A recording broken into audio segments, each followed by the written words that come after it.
യുഎന്നിൽ നാടകീയമായ രംഗങ്ങളൊക്കെയാണ് കഴിഞ്ഞ ദിവസം നടന്നത്. അതിലേറെ രസകരം എന്ന് പറയുന്നത് പാകിസ്ഥാന്റെ ചില വാദങ്ങളാണ്. ഇന്ത്യ അതിന് കണക്കിന് മറുപടി കൊടുത്തെങ്കിലും പാകിസ്ഥാന്റെ വാദങ്ങളൊക്കെ ലോകമാധ്യമങ്ങൾ ഉൾപ്പെടെ ചർച്ച ചെയ്യുകയാണ്.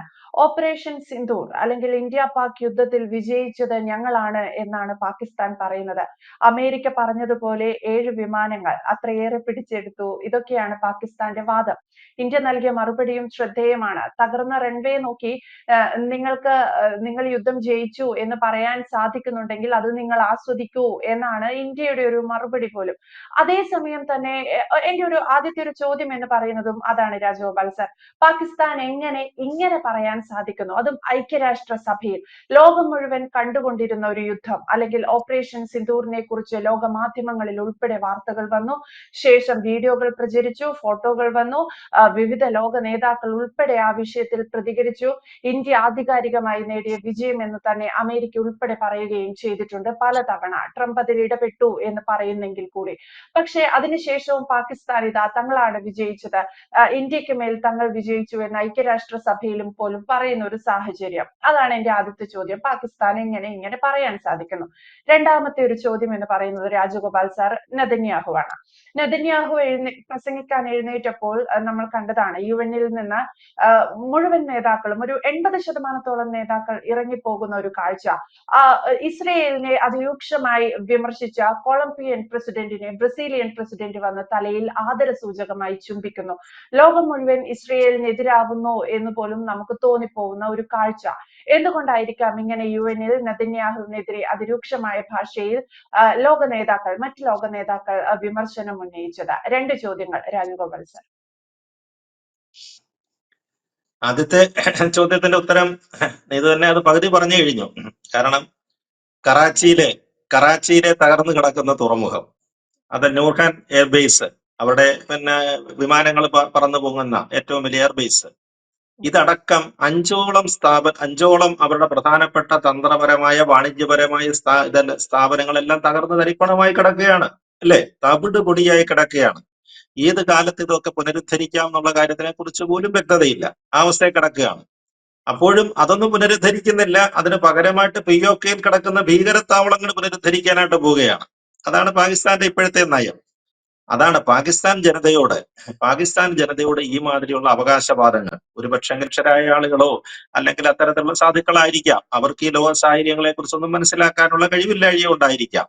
അങ്ങനെ സൈനിക മേധാവികളെ സംബന്ധിച്ചിടത്തോളം അങ്ങനെയാണ്. അത്തരത്തിൽ ആവേശം കൊള്ളിക്കുന്ന പ്രസ്താവനകൾ നടത്തിക്കണം, എന്നെങ്കിലല്ലേ അവരെ പറ്റിക്കാനൊക്കത്തുള്ളൂ, എന്നെങ്കിലേ ഈ ഭരണകൂടത്തിന് തുടരാനും പറ്റത്തുള്ളൂ, സൈനിക ഭരണകൂടത്തിന് തുടരാനും പറ്റുകയുള്ളൂ. അതാണ് ഒരു കാരണമെന്നാണ് എനിക്ക് തോന്നുന്നത്. രണ്ടാമത്തെ കാരണം നമ്മൾ നേരത്തെ തന്നെ സൂചിപ്പിച്ചതുപോലെ ഹിസ് മാസ്റ്റേഴ്സ് വോയിസ്, HMV പറഞ്ഞുകൊണ്ടിരിക്കണം. അതെ, അവരുടെ വലിയ വൻ മുതലാളിയായ കാശ് തരുന്ന, സഹായിക്കുന്ന, എല്ലാ അർത്ഥത്തിലും സൈനിക സഹായവും കൊടുക്കുന്ന അമേരിക്കയെ സഹായിക്കണം. അല്ലെങ്കിൽ അമേരിക്കൻ നേതാവ് പറയുന്നത് പോലെ, അമേരിക്കൻ പ്രസിഡന്റ് ട്രംപ് പറയുന്നത് പോലെ ഏറ്റു പറഞ്ഞുകൊണ്ടിരിക്കണം. നമ്മൾ ചില ഉപദേശിമാരുടെ കാര്യങ്ങളൊക്കെ പറയാറില്ലേ, ഒരാൾ പറയുന്നത് മറ്റൊരാൾ ഇങ്ങനെ ഏറ്റു പറഞ്ഞുകൊണ്ടിരിക്കുക, കൂടുതൽ മനസ്സിലാക്കാൻ വേണ്ടിയിട്ടാണെന്നാണ് പറയുന്നത്. അപ്പൊ അങ്ങനെ ലോക നേതാക്കളെ, ലോകത്തെ മുഴുവൻ ഈ പാക് പ്രധാനമന്ത്രി പറഞ്ഞ് മനസ്സിലാക്കിക്കൊണ്ടിരിക്കുകയാണെന്നാണ് എനിക്ക് തോന്നുന്നത്, ഇദ്ദേഹത്തിന്റെ ഈ പ്രസംഗം കേട്ട് കഴിഞ്ഞാൽ. ഇനിയും നമ്മൾ ഇതിനൊന്നും മറുപടി പറയേണ്ട കാര്യങ്ങളേ ഇല്ല. മറുപടി പറയേണ്ട കാര്യം ഒരു അർഹതയുമുള്ള പ്രസംഗമല്ല. UN പോലെയുള്ള പൊതുസഭയിലൊക്കെ വന്ന് നിന്നിട്ടാണ് പാക് പ്രധാനമന്ത്രി സംസാരിക്കുന്നത്. എത്ര അവജ്ഞയോടുള്ള, അല്ലേ? ലോക നേതാക്കൾ അത് എത്ര അവജ്ഞയോടായിരിക്കും അത് തള്ളിക്കളഞ്ഞിരിക്കുക? ഒരു സംശയമില്ല അത്തരം കാര്യങ്ങൾക്കൊക്കെ. ഇദ്ദേഹം എന്താണ് പറഞ്ഞത്? കഴിഞ്ഞ ദിവസവും വീണ്ടും ആവർത്തിച്ച അതാണ്, നമ്മളാണ് ഇന്ത്യയുടെ 7ഓളം യുദ്ധവിമാനങ്ങൾ. അത് ആദ്യം 7 എന്നുള്ള കണക്ക് പിന്നീട് വന്നതാണ് കേട്ടോ. ഈ സഭയിൽ പ്രസംഗിക്കുന്നതിന് മുമ്പ് ഇദ്ദേഹം ട്രംപിനെ പോയി കണ്ടിരുന്നു എന്നാണ് പറഞ്ഞത്. ട്രംപുമായിട്ട് ഒരു കുറച്ചു നേരം കൂടിയാലോചനയൊക്കെ നടത്തി UN പൊതുസഭയിൽ പ്രസംഗിക്കുന്നതിന് മുമ്പ്. അദ്ദേഹം ഉണ്ടായിരുന്നല്ലോ. അദ്ദേഹം മറിഞ്ഞു വീഴാൻ പോകുന്ന സാഹചര്യങ്ങളും ടെലിപ്രോംപ്റ്ററും എല്ലാം ഓഫാക്കി അദ്ദേഹത്തെ ബുദ്ധിമുട്ടിച്ചിരിക്കുകയാണ്. അങ്ങനെയല്ലേ? അവരുടെ ന്യൂയോർക്കിൽ നടക്കുന്ന സമ്മേളനമാണെന്ന് ആലോചിക്കണം. അവിടെ ട്രംപിന് പോലും ഗതിയില്ലാതെ നിൽക്കുന്ന സാഹചര്യമാണ്. അപ്പോഴ് അവിടെ ഇദ്ദേഹം ഉണ്ടായിരുന്നു. ചെന്നിട്ട് ട്രംപിനോട് ചെന്ന കാര്യങ്ങളൊക്കെ പറഞ്ഞ ശേഷമാണ് ട്രംപാണെന്ന് തോന്നുന്ന കണക്ക് പറഞ്ഞു കൊടുത്തത്. 5 പറയണ്ട, 7 അങ്ങ് പറഞ്ഞേക്കാൻ പറഞ്ഞു. ഞാനും പണ്ട് 7 പറഞ്ഞു തന്നെ. രണ്ടുപേർക്കും ഓർമ്മയില്ല 5ആണോ 7ആണോ എന്നുള്ള കാര്യത്തെ കുറിച്ചൊന്നും ഓർമ്മയില്ലല്ലോ. അപ്പൊ 7 വിമാനങ്ങൾ ഞങ്ങൾ അടിച്ചിട്ടെന്നാണ് പറയുന്നത്. ഇന്ത്യയുടെ 7 വിമാനങ്ങൾ ഞങ്ങൾ വെടിവെച്ച് നിലത്തിട്ട് കളഞ്ഞു. അത് വലിയ വിജയമാണ്. പാകിസ്ഥാനാണ് യുദ്ധം ജയിച്ചത്. എന്നാലും ഈ ഓപ്പറേഷൻ സിന്ദൂറിൽ വിജയിച്ചത് പാകിസ്ഥാനുമാണെന്നുള്ളതാണ്. അപ്പൊ അതുകൊണ്ട് എനിക്ക് തോന്നുന്നത് അതിന്റെ ഒരു യാഥാർത്ഥ്യം എന്ന് പറഞ്ഞാൽ അതുപോലെ പിന്നെ ഈ പൈലറ്റുമാരെയൊക്കെ അത് പാക് പൈലറ്റുമാരെ ഇന്ത്യൻ വിമാനങ്ങൾ അടിച്ചിട്ടവരെ വിശേഷിപ്പിച്ചത് പ്രാപ്പിടിയന്മാരെന്നാണ്. പ്രാപ്പിടിയൻ എന്നൊക്കെ പറഞ്ഞാല് പിന്നെ മലബാറിലാണ് ആ പ്രയോഗം കൂടുതലെന്ന് തോന്നുന്നത്, അല്ലെങ്കിൽ തെക്കൻ തിരുവിതാംകൂർ പുള്ളെന്ന് പറയുന്നതിന് പുള്ളെന്ന് പറയുന്ന ഒരു ജീവിയാണിത്. പറഞ്ഞാൽ കൂർത്ത ചുണ്ടും ഒരു തവിട്ട് നിറത്തിലുള്ള ഒരു ജീവിയാണിത്. ഇത് പിന്നെ എനിക്ക് തോന്നുന്നു ഇദ്ദേഹത്തിന് പരിചിതമാകാൻ കാരണം ഇന്ത്യയിലും പാകിസ്ഥാനിലും ഒക്കെയാണ്. ഇന്ത്യ, പാകിസ്ഥാൻ, ഇന്തോനേഷ്യയിലൊക്കെ കാണുന്ന ഒരു ജീവിയാണ് ഈ സാധനം. അപ്പൊ അങ്ങനെ ഒരു കൂർത്ത മുഖമൊക്കെ ഉള്ള ഒരു ജീവിയാണ്. അപ്പൊ അങ്ങനെയൊക്കെയുള്ള പിന്നെ പ്രാപ്പിടിയന്മാരാണ്. പ്രാപ്പിടിയന്മാരെ പോലെയുള്ള പൈലറ്റുമാർ, വളരെ കൂർമ്മ ബുദ്ധിയുള്ള പൈലറ്റുമാരാണ് ഇതിനെയൊക്കെ അടിച്ച് താഴെ ഇട്ടെന്നാണ് ഇദ്ദേഹം പറയുന്നത്. അവകാശവാദങ്ങൾ അദ്ദേഹം പറയട്ടെ. ഇപ്പൊ നമുക്ക് എന്ത് ചെയ്യാൻ പറ്റും? ഒന്നും ചെയ്യാനൊക്കത്തില്ല ഇവരുടെ കാര്യത്തില്. ഇപ്പൊ ഇന്ത്യ ഗവൺമെന്റ് തീരുമാനിച്ചിട്ടുണ്ട്, ട്രംപിനെ എത്ര തവണ പറഞ്ഞു കഴിഞ്ഞാൽ ഇക്കാര്യത്തെ കുറിച്ച് ഇനിയും പ്രതികരിക്കുന്നില്ല എന്ന് തീരുമാനിച്ചിട്ടുണ്ട്, ഒരു കാരണവശാലും ഗവൺമെന്റിന്റെ ഭാഗത്ത് നിന്ന്. അപ്പൊ അങ്ങനെ ഈ പിന്നെ നമുക്കറിയാം, ലോക സാഹചര്യങ്ങൾ വെച്ചിട്ട് നമുക്കറിയാം അമേരിക്ക പിന്നെ പാകിസ്ഥാൻ തകർന്ന് തരിപ്പണമായി കിടക്കുകയാണ്. അത് പുനരുദ്ധരിക്കണമെങ്കിൽ അമേരിക്കയുടെ സാമ്പത്തിക സഹായം വേണം. അമേരിക്ക അടക്കമുള്ള ശക്തികളുടെ സാമ്പത്തിക സഹായം കൊണ്ടേ അവർക്ക് പറ്റുള്ളൂ. അപ്പൊ അതുകൊണ്ട് വല്ലതുണ്ടായി എന്ന് പറയുന്നതിന് മുമ്പ് നടത്തുന്ന ചില വീരവാദങ്ങൾ, ആ വീരവാദങ്ങളായിട്ട് മാത്രമേ പാക് പ്രധാനമന്ത്രിയുടെ പ്രസംഗത്തെ നമുക്ക് കാണാൻ കഴിയുള്ളൂ. ഇത് പലരും പറഞ്ഞിട്ടുണ്ട്. നമ്മൾ പറഞ്ഞല്ലേ, ഇവിടെ ഒരു ചാനൽ ഉണ്ടായിരുന്നല്ലോ, ഒരു യൂട്യൂബ് ചാനലുകാരൻ ഉണ്ടായിരുന്നു, തെഹൽക്കയുമായിട്ട് ബന്ധപ്പെട്ട ഒന്നൊരു മാത്യു സാമുവല്. അയാളാണ് ഇന്ത്യക്ക് അകത്തിരുന്നുകൊണ്ട് പറഞ്ഞതാണ്. ഇന്ത്യക്ക് അകത്തിരുന്നുകൊണ്ട് അത്തരം ചില അവകാശവാദങ്ങളൊക്കെ ഇന്ത്യക്കെതിരെ പറഞ്ഞ യൂട്യൂബിനെയൊക്കെ നിരോധനം ഇതൊക്കെ വന്നിട്ടുണ്ടായിരുന്നു. ഈ സ്റ്റിംഗ് ഓപ്പറേഷനുമായിട്ട് ബന്ധപ്പെട്ട ചില കക്ഷികളാണ് ഇവരൊക്കെ എന്ന് പറഞ്ഞാല് അന്ന് സ്റ്റിംഗ് വലിയ പോപ്പുലർ ആകുന്നതിന് മുമ്പ് ചില BJP നേതാക്കന്മാരെ കൊടുക്കുകയും അങ്ങനെയൊക്കെ ചില പരിപാടികളൊക്കെ ഉണ്ടായിരുന്നു. ആ BJP നേതാവിനെ കൊടുക്കുക തന്നെയല്ല, നമ്മുടെ ആലപ്പുഴ അതിന്റെ മലയാളം ദർശനം ഉണ്ടായി, കേരളത്തിലും അങ്ങനെ ഒരു സംഭവം ഉണ്ടായി. ആലപ്പുഴക്കാരൻ ഒരു പാവം പിടിച്ചൊരു ഓമനക്കുട്ടൻ എന്നും പറഞ്ഞ പിന്നെ ഒരു ഗതിയും പരഗതിയും ഇല്ലാത്തൊരു CPM നേതാവ്, അയാൾ എന്തോ തൊഴിലുറപ്പ് തൊഴിലാളികളിൽ നിന്ന് അങ്ങാണ്ട് 75 രൂപ കൈക്കൂലി വാങ്ങിയെന്നോ എന്തൊക്കെ പറഞ്ഞ് കേരളത്തിലും അങ്ങനെ വലിയൊരു സ്റ്റിംഗ് ഓപ്പറേഷൻ ഒക്കെ നടന്നതാണ്. അപ്പൊ ഇത്തരത്തിലുള്ള കുറെ കഥാപാത്രങ്ങളാണ് ഇവരൊക്കെയാണ് ഇതിന്റെ ഒരു പിന്നെ മുൻനിരയിലൊക്കെ വന്നുകൊണ്ട് കാര്യങ്ങളൊക്കെ പറഞ്ഞുകൊണ്ടിരിക്കുന്നത്. ഇവരോടൊന്നും മറുപടി അർഹിക്കുന്നില്ല. മറുപടി അർഹിക്കാൻ നമ്മൾ അവജ്ഞയോടെ തള്ളിക്കളയേണ്ട ചില കാര്യങ്ങളാണെന്നാണ് എനിക്ക് തോന്നുന്നത്. അതുപോലെ തന്നെ പിന്നെ നെതന്യാഹുവിന്റെ കാര്യം, നെതന്യാഹുവാണ് ഇന്നലെ അവിടെ പ്രസംഗിച്ചത്. നെതന്യാഹു പ്രസംഗിച്ച സമയത്ത് മുമ്പ് നീ സൂചിപ്പിച്ചതുപോലെ ഒരു നല്ല ശതമാനം രാഷ്ട്രങ്ങൾ അത് ബഹിഷ്കരിച്ചു കളഞ്ഞു. നല്ല ശതമാനം, ഏതാണ്ട് 195-ല് 99-ലോ മറ്റേ ഭൂരിഭാഗം രാജ്യങ്ങളും അദ്ദേഹത്തിന്റെ പ്രസംഗം ബഹിഷ്കരിക്കാൻ ചിലരൊക്കെ അവിടെ ഇരുന്ന് കൂക്ക് വിളിക്കുകയും ചെയ്തു. നെതന്യാഹുവിനെ കൂക്ക് വിളിച്ചെന്നാണ് പറയുന്നത്. നിങ്ങൾ അവിടെ ചെയ്യുന്നത്, അദ്ദേഹം ഗാസയുടെ, നെതന്യാഹു മോശമൊന്നുമല്ലല്ലോ. നെതന്യാഹു കഴിഞ്ഞ ദിവസം പോയത്, ഇസ്രായേലിൽ നിന്ന് പോയത് നമ്മൾ കണ്ടില്ലേ. പറന്നു പൊങ്ങി കുറച്ചു നേരം കഴിഞ്ഞപ്പോഴത്തേക്ക് വിമാനം കാണുന്നില്ല. നെതന്യാഹു പോയ വിമാനം ഏത് റൂട്ടിലാ പോകുന്നതെന്ന് കാണുന്നില്ല. അദ്ദേഹം ഏതൊക്കെയോ റൂട്ടിൽ കൂടെ ഒക്കെയാ സഞ്ചരിച്ചെന്നാ പറഞ്ഞത്. ഇവരെക്കാട്ടിൽ പറഞ്ഞല്ലേ, മൊസാദാണല്ലോ അദ്ദേഹത്തിന് വഴി കാണിച്ചു കൊടുത്തുകൊണ്ടിരിക്കുന്നത്. അപ്പൊ അതുകൊണ്ട് വളരെ കൃത്യമായിട്ട് പ്രത്യേകിച്ച് അമേരിക്കൻ ഫൈറ്ററുകളുടെ, അമേരിക്കൻ യുദ്ധവിമാനങ്ങളുടെ അകമ്പടിയോടുകൂടിയാണ് അദ്ദേഹം പറഞ്ഞതെന്നാണ് പറയുന്നത്. അങ്ങനെയാണ് ചില ഇംഗ്ലീഷ് മാധ്യമങ്ങളൊക്കെ പറയുന്നത്. അത്ര സുരക്ഷയിലാണ് അദ്ദേഹം UN ചെന്നിറങ്ങിയത്. അവിടെ ചെന്നിറങ്ങിയ ശേഷം സംസാരിച്ചതാണ്. അത് മാത്രമല്ല, പ്രസംഗിച്ചവര് കൂവലുകാരും മറ്റു കാര്യങ്ങളൊക്കെ അവിടെ നിന്ന് ചെയ്തോട്ടെ, പക്ഷെ അദ്ദേഹം ചെയ്യാനുള്ള കാര്യങ്ങൾ കൃത്യമായിട്ട് ചെയ്തു. അദ്ദേഹത്തിന്റെ പ്രസംഗം ഗാസയിൽ കേൾപ്പിച്ചു, അല്ലേ? അവിടെ ഗാസ സിറ്റി ഏതാണ്ട് പിന്നെ പരിപൂർണമായിട്ടും അവരുടെ തന്നെ ആയി കഴിഞ്ഞു, ഇസ്രായേലിന്റെ ആയി കഴിഞ്ഞു. ഇനി അതിന് സംശയങ്ങളൊന്നുമില്ല. ഇനി കുറച്ച് ആളുകളെ പിന്നെ ഒഴിപ്പിക്കുക, കെട്ടിടങ്ങളുടെ അവശിഷ്ടങ്ങൾ വാരിക്കളയുക എന്നുള്ള ജോലി മാത്രമേ അവിടെ ബാക്കിയുള്ളൂ. അങ്ങനെ ഗാസയിലുള്ള തന്റെ പിന്നെ അനുയായികളെ, തന്റെ നാട്ടുകാരെ അദ്ദേഹം പ്രസംഗം കേൾപ്പിക്കുകയും ചെയ്തു. നോക്കുക, അത് ഒരു കമ്മ്യൂണിക്കേഷൻ സംവിധാനങ്ങൾ അവരുടെ നോക്കുക. ഐക്യരാഷ്ട്ര സഭയിൽ അദ്ദേഹം പ്രസംഗിക്കുന്നത് ഗാസയിൽ നിൽക്കുന്ന ആളുകൾക്ക് കേൾക്കാൻ പറ്റുക. അതേസമയം നമ്മുടെ ട്രംപിന് പറ്റിയ കുഴപ്പം നോക്കി. ട്രംപ് ചെന്നപ്പോ തന്നെ ചെറിയ പ്രശ്നങ്ങളായിരുന്നു. ചെന്നപ്പോ അദ്ദേഹത്തെയും ഭാര്യയും കൂടെ സ്റ്റെയർ കേസിൽ ഉരുണ്ട് വീഴാൻ പോയി, അല്ലേ?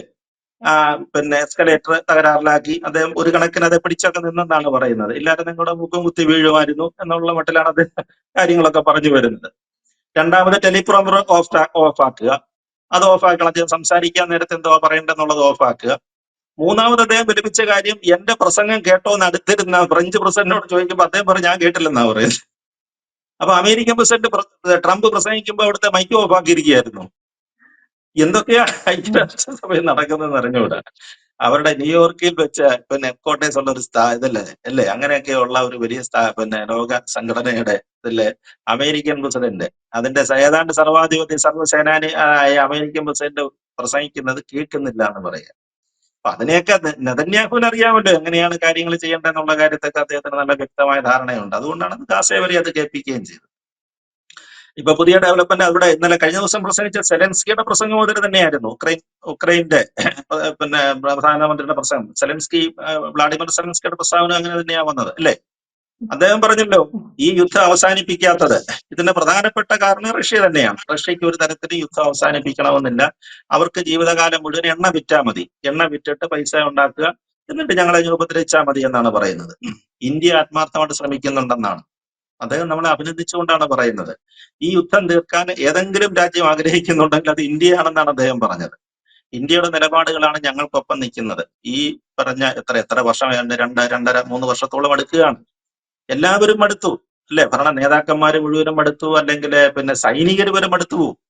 നമ്മൾ കണ്ടില്ലേ അഫ്ഗാൻ മരുഭൂമിയിലൊക്കെ അമേരിക്കൻ സൈനികർ അനുഭവിച്ച ബുദ്ധിമുട്ട് നമ്മൾ കണ്ടില്ലേ. അവരൊക്കെ എന്ന് പറഞ്ഞാൽ ഒരു പരിധി കൂടുതലാവുന്ന, ഒന്നാമത് അവിടുത്തെ ചൂട്, പൊടിക്കാറ്റ്, അങ്ങനെയൊക്കെയുള്ള അന്തരീക്ഷങ്ങളാണ്. ഈ സാഹചര്യത്തില് യുദ്ധത്തിൽ എന്നും വെടിക്കോപ്പുകളും യുദ്ധങ്ങളും ബോംബുകളും ഒക്കെ ആയിട്ട് ഒരു സമൂഹം, അത് ഒരു സമൂഹത്തിന് മുന്നോട്ട് പോകാൻ പറ്റത്തില്ല. യുദ്ധം ചെയ്ത് മുന്നോട്ട് പോകാന്ന് പറഞ്ഞാൽ അതിനൊരു സമയപരിധിയുണ്ട്. വർഷങ്ങളോളം നീണ്ടുള്ള യുദ്ധം ചെയ്യുന്ന ഗറില്ല യുദ്ധം നടത്തത്തക്ക ശേഷിയുള്ള ആളുകളൊന്നുമല്ല ഉക്രൈനികൾ. അപ്പൊ അത് അവർ കൃത്യമായിട്ട് പറയുന്നുണ്ട്. ഞങ്ങൾക്ക് ഇന്ത്യയുടെ ഒരു സഹായം, ഇന്ത്യ സഹായിച്ചെങ്കിൽ മാത്രമേ ഞങ്ങൾക്ക് ഇക്കാര്യത്തിൽ മുന്നോട്ട് പോകാൻ പറ്റുള്ളൂ എന്ന് വളരെ കൃത്യമായിട്ട് പറയുന്നുണ്ട്. പക്ഷേ ഈ ട്രംപ് സമ്മതിക്കുന്നില്ല. ട്രംപിന് ഇപ്പോഴും എണ്ണ എന്നുള്ള പ്രശ്നമാണ്. കഴിഞ്ഞ ദിവസം അവിടുത്തെ ഊർജ്ജ സെക്രട്ടറി ഇന്ത്യ വന്നിട്ടുണ്ട് കേട്ടോ. അമേരിക്കയുടെ ഊർജ്ജ സെക്രട്ടറി അവിടെ ഉണ്ട്, ക്രിസ് റൈറ്റ് ഇന്ത്യയിലുണ്ട്. അദ്ദേഹം ഇന്നലെ നടത്തിയ പ്രസ്താവന നമ്മൾ കേട്ടില്ലേ, ഇന്നലെ അദ്ദേഹത്തിന്റെ പ്രസ്താവന വന്നിട്ടുണ്ട്. അദ്ദേഹം പറഞ്ഞത് ഈ പറഞ്ഞതുപോലെയാണ്, ഞങ്ങൾക്കും എണ്ണക്കടയുണ്ടെന്നാണ് പറയുന്നത്. അമേരിക്കയില് ഇന്ത്യക്ക് അങ്ങനെ എണ്ണ വേണമെന്നുണ്ടെങ്കിൽ ഞങ്ങൾക്കും അമേരിക്കയിൽ ഒരുപാട് കടയുണ്ട്, ഞങ്ങളും തുറന്നു വെച്ചിട്ടുണ്ട് അവിടെ എണ്ണ. ശരിയാ, അമേരിക്കയെ കുറെ എണ്ണക്കട തുറന്ന് അവിടെ വെച്ചിട്ടുണ്ട്. അവരും പലയിടത്തുനിന്ന് മേടിച്ച് പ്രോസസ് ചെയ്യുന്നുണ്ട്. ഇപ്പൊ നമ്മുടെ ലോകത്തിലെ പിന്നെ റിലയൻസ് ആണല്ലോ ഏതാണ്ട് 12 ലക്ഷം ബാരൽ എണ്ണ പിന്നെ ഒരു ദിവസം പ്രോസസ് ചെയ്യുന്ന, നമ്മുടെ ഗുജറാത്ത് ജാംനഗറിൽ കിടക്കുന്ന പിന്നെ മുകേഷ് അംബാനിയുടെ പിന്നെ റിലയൻസ് ഇൻഡസ്ട്രീസ് ആണ് ലോകത്തിലെ ഏറ്റവും വലിയ പ്രോസസ് ചെയ്യുന്ന എണ്ണ. ഇവരുടെ എണ്ണ ആരെല്ലാം മേടിക്കുന്നുണ്ട്, ഏതെല്ലാം ലോകരാജ്യങ്ങൾ മേടിക്കുന്നുണ്ട്. അതിനോടൊപ്പം തന്നെയാണ് ഈ പറഞ്ഞ പോലെ പിന്നെ അങ്ങനെ ശേഷി ഉണ്ടെന്നുണ്ടെങ്കിൽ ഞങ്ങൾക്കും 2 വലിയ പ്ലാന്റുകൾ അമേരിക്കയിലുണ്ട്, അമേരിക്ക കിടപ്പുണ്ട്. അതിന് ഏതാണ്ട് 2 കൂടെ ചേരുമ്പോൾ ഏതാണ്ട് റിലയൻസിന്റെ ശേഷി വരും. അപ്പൊ ഞങ്ങൾ എന്തൊക്കെ എണ്ണ തരാം എന്നാണ് അവർ പറയുന്നത്. പക്ഷേ അമേരിക്കയുടെ എണ്ണ നമുക്ക് മേടിക്കാനൊക്കത്തില്ല, അതിന്റെ വില പറയണമല്ലോ. അപ്പൊ അന്താരാഷ്ട്ര മാർക്കറ്റ് കിട്ടുകയാണെങ്കിൽ ഇപ്പൊ അമേരിക്കയുടെ എണ്ണ നമ്മൾ മേടിക്കണോ? ആ കടയിൽ പോയി നമ്മൾ എണ്ണ മേടിക്കേണ്ട കാര്യമില്ലല്ലോ. നമ്മൾ സപ്ലൈകോയിലോ അല്ലെങ്കിൽ സൂപ്പർ മാർക്കറ്റുകളിലോ ഒക്കെ എന്തിനാ പോകുന്നത്? വില കുറച്ച് കിട്ടുക അല്ലേ. വില കുറച്ച് കിട്ടുന്നിടത്തേ നമ്മൾ പോവുകയുള്ളൂ. നമുക്ക് 20%, 30% വരെ വില കുറച്ചാണ് റഷ്യ എണ്ണ തരുന്നത്. അതുകൊണ്ടാണ് നമ്മൾ ആ എണ്ണ മേടിക്കാൻ പോകുന്നത്. അപ്പൊ അത്തരം കാര്യങ്ങളില്, ഈ കാര്യങ്ങളില് സെലൻസ്കിയുടെ ഒരു അഭിപ്രായത്തോടെ എനിക്ക് പറഞ്ഞാൽ അത്തരം അദ്ദേഹത്തിന്റെ ഒരു അഭിപ്രായം കേട്ടിടത്തോളം ഏതാണ്ട് ഒരു കാര്യങ്ങളിലേക്ക് ഒരു തീരുമാനത്തിലേക്ക് വരും. വീണ്ടും ഇന്ത്യ ഇക്കാര്യത്തിൽ മുൻകൈ എടുക്കണം. അദ്ദേഹം ഏതാണ്ട് ഒരു അമേരിക്കയുടെ ഈ പറഞ്ഞ നിലപാടുകളോടെ ഒരു പിന്നോക്കം മാറുന്ന ഒരു ഇതിലാണ് കാണുന്നത്. ഈ പറഞ്ഞതുപോലെ പിന്നെ ലണ്ടന് അതുപോലെ തന്നെയാണ്. ലണ്ടന്റെ ഇഷ്യൂസും ഒക്കെ, ലണ്ടൻ മേയറുടെ ഒക്കെ പ്രസംഗം നമ്മൾ കേട്ടില്ലേ. യുഎനിലുണ്ടായ മറ്റൊരു വലിയ പ്രസംഗമാണത്. അപ്പൊ ലണ്ടൻ മേയർക്കെതിരെ ആളാഞ്ഞടിച്ചു കളഞ്ഞു അല്ലെ ട്രംപ്. അയാൾ വലിയ മുസ്ലിം താലിബാനിസം നടപ്പാക്കാൻ ശ്രമിക്കുന്ന ആളാണ് എന്നൊക്കെ പറഞ്ഞിട്ടാണ് ഇയാളുടെ ട്രംപിന്റെ പ്രസംഗം പോയത്. ആ സമയത്ത് അവരും വളരെ രൂക്ഷമായിട്ട് പ്രതികരിച്ചു. വളരെ ലണ്ടൻ മേയറും പ്രതികരിക്കുന്നുണ്ടായിരുന്നു. അപ്പൊ അങ്ങനെ ലോകത്തിന്റെ മുഴുവൻ ഈ വിരോധം സൃഷ്ടിച്ചുകൊണ്ട് പോകുന്ന 2 കക്ഷികളാണ് അല്ലെ. നെതന്യാഹുവിന്റെ ചില ലക്ഷ്യങ്ങളുണ്ട്, അദ്ദേഹം ചില പ്രവൃത്തികളിൽ പോവുകയാണെന്നുള്ളതാണ്. മറ്റദ്ദേഹം അങ്ങനെയല്ല. ആകെ അസ്വസ്ഥത, ലോകം മുഴുവൻ അസ്വസ്ഥത പടർത്തുക. അതിന്റെ ഭാഗമായിട്ട് വേണം ഇത്തരം പ്രസംഗങ്ങളെയും അവരുടെ നടപടികളെയൊക്കെ കാണാനായിട്ട്. ഇനിയിപ്പോ ട്രംപിന്റെ തീരുമാനം അറിയാനൊക്കത്തില്ല. ഒന്നിനെ ഈ പറഞ്ഞതുപോലെ അങ്ങനെ ഒരു സ്ഥിരബുദ്ധിയോ സ്ഥിരതയോ ഉള്ള കക്ഷികളുടെ രീതിയിലല്ല രണ്ടുപേരും ഒക്കെ മാറുന്നത്. ഇപ്പൊ ഇനി വേണമെങ്കിൽ നെതന്യാഹുവിനോട് പറയാം, നമുക്ക് യുഎനോട് അങ്ങ് ബോംബിട്ട് കളയാവുന്ന പോലെ വേണേൽ പറയുമായിരിക്കും. ഒന്നും പറയാനൊക്കത്തില്ല. ഇവരുടെയൊക്കെ മനോഭാവം അതുകൊണ്ടാണ്. ഇനി ഇത് വിളിച്ചേക്കണ്ട, യുഎനോട് എല്ലാവരും എതിരായി കഴിഞ്ഞല്ലോ.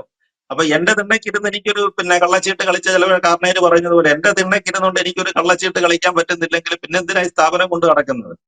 എന്നാൽ പിന്നെ വേണമെങ്കിൽ ഇത് അങ്ങ് നടത്തി കളയാം എന്നുള്ള മനോഭാവം വല്ലതും ഇത് കാണിക്കുമെന്ന് പറയാനൊക്കത്തില്ല. എന്തായാലും ലോകരാഷ്ട്രങ്ങളൊക്കെ സൂക്ഷിച്ചാണ് കാര്യങ്ങളെ വീക്ഷിച്ചുകൊണ്ടിരിക്കുന്നതെന്ന് തോന്നുന്നു.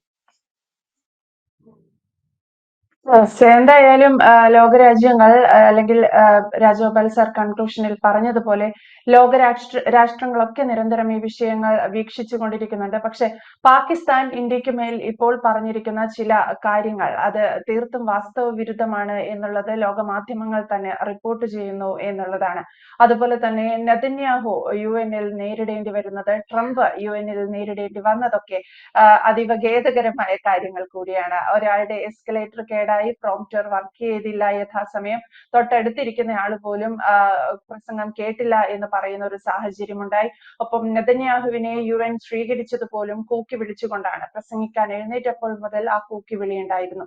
ഈ പറഞ്ഞതുപോലെ ഇത്രയേറെ രാജ്യങ്ങളിൽ ഭൂരിഭാഗം പേരും, ഏകദേശം 80% എന്നാണ് ഇന്റർനാഷണൽ മീഡിയ ഉൾപ്പെടെ റിപ്പോർട്ട് ചെയ്യുന്നത്, 80% പേർ ഇറങ്ങിപ്പോയി അല്ലെങ്കിൽ നെതന്യാഹുവിനെതിരായി വിമർശനം ഉന്നയിച്ചു എന്നുള്ളതാണ്. എന്തായാലും വ്യക്തമാണ്. Thank you Rajagopal sir.